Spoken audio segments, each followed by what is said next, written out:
Room 6C. They say every town has a story that locals whisper about, but never put in the guidebooks. Something ugly, something they hope outsiders never stumble into. And in the small town of Dry Creek, that story lived on the 3rd floor of the Blackwood Hotel.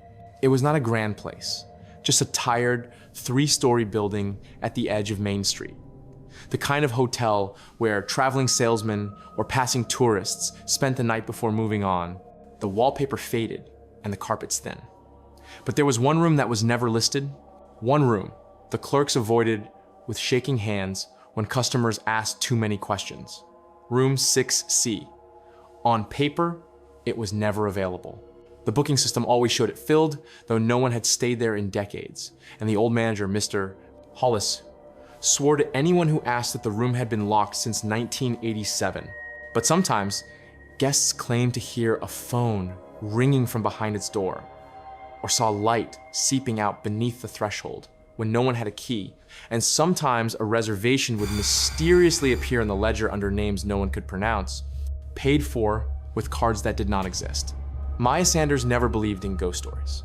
She was a 26-year-old freelance journalist, chasing odd tales for small magazines, always searching for the next strange human interest piece that could go viral.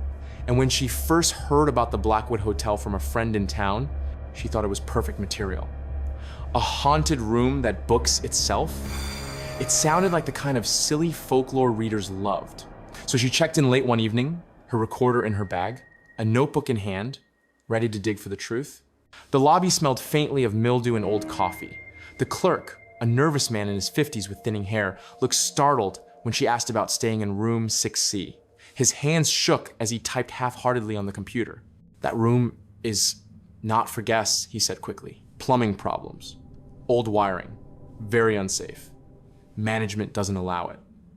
But when Maya pressed, flashing her journalist badge and insisting she just wanted a look, his face drained of color. Please, he whispered, lowering his voice so the other guests couldn't hear.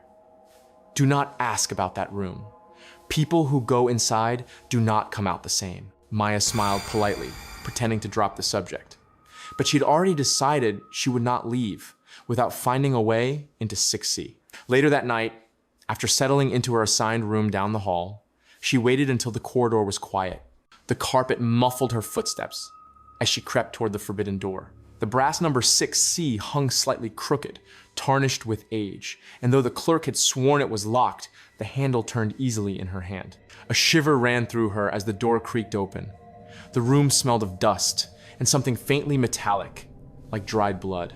Inside, the furnishings were plain but strangely preserved, as if the room had been frozen in the late 80s. A floral bedspread, a heavy rotary phone on the nightstand, an old television sitting dark in the corner. She stepped in cautiously, shining her phone's flashlight, and the air grew heavier, pressing against her chest. When she looked back, the hallway seemed far away, the light from the corridor already dimming as if swallowed. She walked to the bed and brushed her hand across the spread.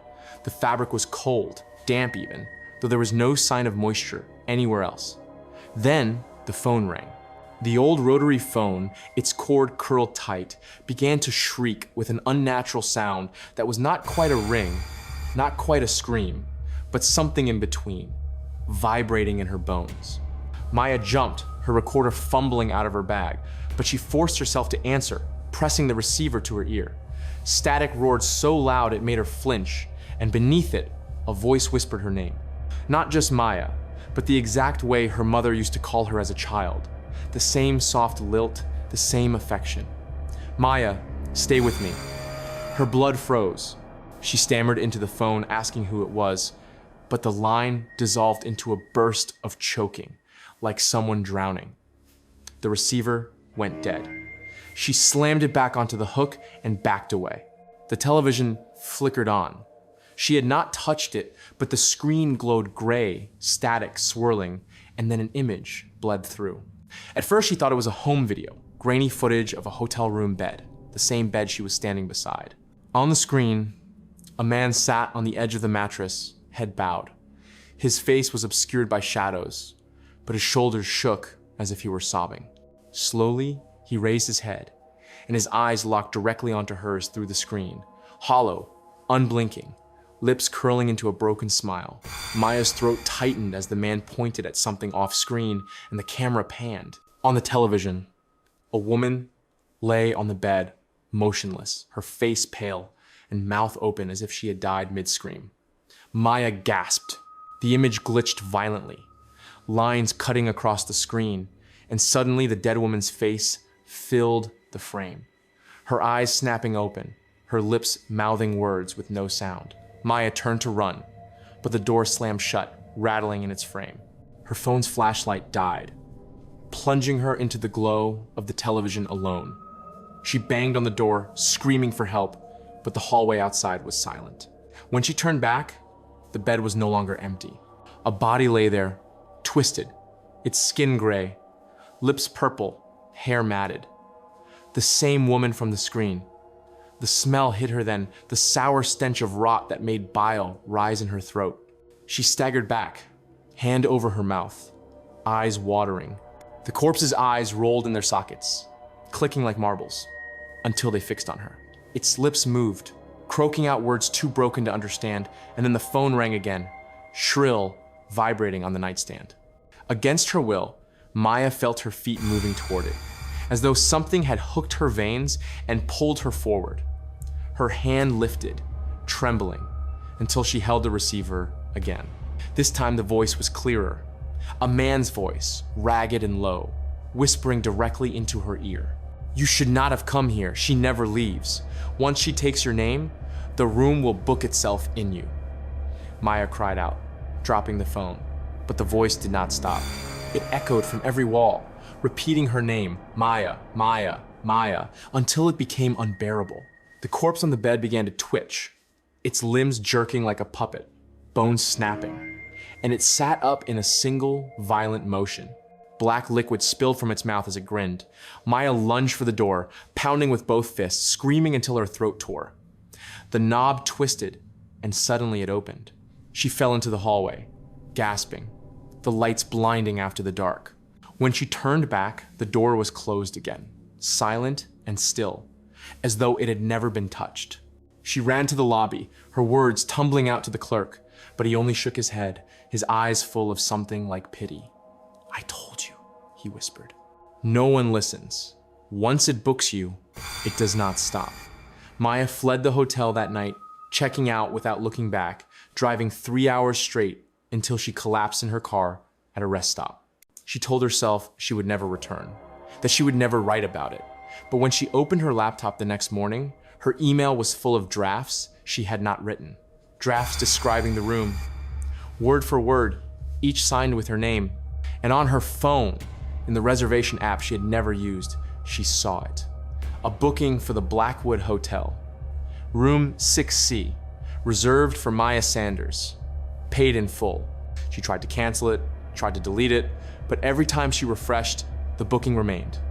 That night, her apartment filled with the sound of ringing. Not her phone, but the exact shrill ring of that old rotary device, echoing from the walls, from the vents, from the pipes. She pressed her hands to her ears and wept. But still, it grew louder, until her neighbors pounded on the walls, screaming at her to stop. She packed her things in desperation, running to a friend's house, but the sound followed her, faint at first, then stronger, always stronger. On the third night, her friend found her standing in the kitchen at 3 a.m., holding the cordless house phone to her ear, her face blank, listening to nothing but static. When he pulled it away, her voice broke into a laugh that was not her own. The booking updated again. Check in. Maya stopped sleeping after that night, too afraid to close her eyes, too afraid that when she woke, she would be back in that room. She spent hours searching for answers online, scrolling through forgotten forums and old newspaper archives, piecing together fragments about the Blackwood Hotel. In 1987, a woman named Lydia Price was found dead in room 6C. The reports said it was a suicide, pills, and alcohol, but the witnesses had mentioned something stranger.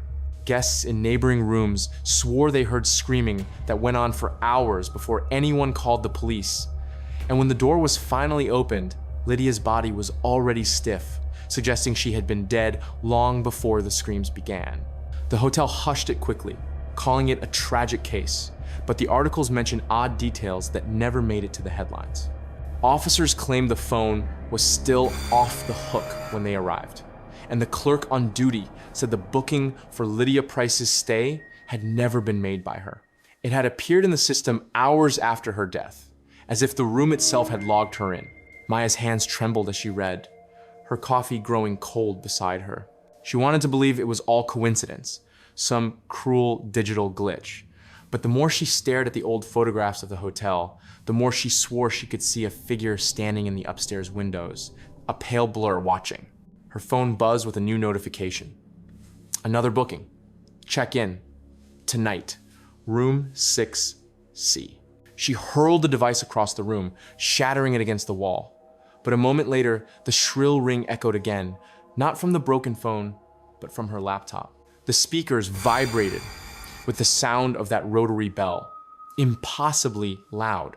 She slammed the lid shut, shoved it under her bed, but still, the sound went on, spilling out of nowhere. Her chest heaved as panic set in. She ran to the bathroom, splashing cold water on her face, whispering to herself that she was awake, that she was safe. But when she looked into the mirror, she saw something that made her knees buckle. The reflection behind her was not her kitchen, not her apartment, but the dim yellow glow of room 6C. The bed, the nightstand, the waiting phone. And in the mirror's reflection, the corpse sat upright, eyes bulging, mouth twitching into a smile. Maya screamed and turned, but her bathroom was empty, only tiled walls and the drip of the faucet. She staggered back, clutching the sink, whispering prayers she had not spoken in years. By evening, she was packed and on the road, driving with no destination, just away, as far away as possible. Her headlights cut through the empty highway, her hands numb on the wheel. At midnight, she saw the sign, Blackwood Hotel, exit 14. Her breath hitched. She had taken no exit, no turns, yet here it was, the sign glowing faintly in the dark. She swerved, nearly driving off the road, heart hammering. When she pulled to the shoulder, her GPS refreshed itself. Destination, Blackwood Hotel. Estimated arrival, 6 minutes. She had never entered an address. Shaking violently, she tried shutting it off, but the screen flickered with static, and the voice command whispered her name, dragging out each syllable until it sounded like someone choking. She abandoned the car, stumbling into the woods by the roadside, desperate to escape whatever force was pulling her back. Branches clawed at her arms. Mud sucked at her shoes, but she ran until her lungs burned. When she finally collapsed, she looked up and froze. Through the trees in the clearing ahead, the Blackwood Hotel stood waiting. Its sign buzzed faintly, the windows glowing with warm light. She screamed, sobbing, swearing it was impossible, but her feet carried her forward, every step heavy and unwilling, as though the earth itself pushed her toward the entrance. The glass doors opened before she touched them, releasing the sour smell of mildew and rot. The lobby was empty, no clerk behind the counter, no guests wandering, only silence. And on the check-in desk, the ledger lay open, a pen resting beside it. In neat black ink, her name had already been written. Maya Sanders. Room 6C. She backed away, shaking her head, but the overhead lights buzzed and flickered until they went out completely, plunging her into darkness. When they came back on, she was no longer in the lobby. She was standing in the hallway of the 3rd floor, her suitcase in hand, though she had never carried it in. The carpet stretched before her, and at the end of the corridor, the door to 6C was ajar. "No," she whispered, tears streaming. "I won't." But the door creaked wider, inviting. She turned to run the other way, but the hallway looped impossibly. No stairwell, no elevator, only more endless corridor with the same door waiting at the end. Her screams echoed back at her, distorted, mocking. At last, she staggered toward the room, driven by exhaustion, by despair, because there was no escape. The moment she touched the knob, her vision went white, and she was inside. The room was just as she remembered. The floral bedspread, the old phone, the television humming faintly. But now, The bed was occupied. Lydia Price sat there, her body decayed, skin sagging from bone, eyes black and endless. She smiled, tilting her head like a doll. "It booked you," she croaked. Her voice, a mixture of many voices, layered together. Male, female, child, all at once. It always books the lonely ones. Maya backed against the door, but it sealed shut behind her, melting into the wall. The phone rang again, deafening in the small space. Lydia stood, bones cracking as she moved, her body twitching in jerks. She picked up the receiver and held it out. "Answer. It's for you." Maya shook her head violently, sobbing, but the air thickened, choking her, pressing her forward. The phone pressed into her hand, ice cold, and against her will, she raised it to her ear. This time there was no static, only silence. Then, faintly, her own voice spoke back. Not live, but recorded, repeating the words she had whispered to herself in the bathroom earlier. "You are awake. You are safe." Over and over, her own terrified voice playing back at her. Then, another voice joined, deeper, male, overlapping hers. "Checkout is permanent." The walls bled then. Dark liquid seeped from the corners, dripping onto the carpet, the smell of copper filling the air. The television flashed images of herself, not in the present, but in the future, sitting on the edge of the bed, her face pale, eyes rolled back, the life gone from her body. She screamed and threw the phone, but it snapped back into place on the nightstand like it had never moved. Lydia's grin widened, stretching impossibly, splitting the skin at her cheeks until black ooze ran down her face. She leaned close, whispering, "You will check in forever." Maya collapsed onto the bed, covering her ears, closing her eyes, but when she opened them again, she was no longer alone in the room. Shapes filled the corners, dozens of them, all shadowed figures with sunken faces, each clutching an old rotary phone to their ears. They whispered in unison, a chorus of names, endless names, until hers joined the list.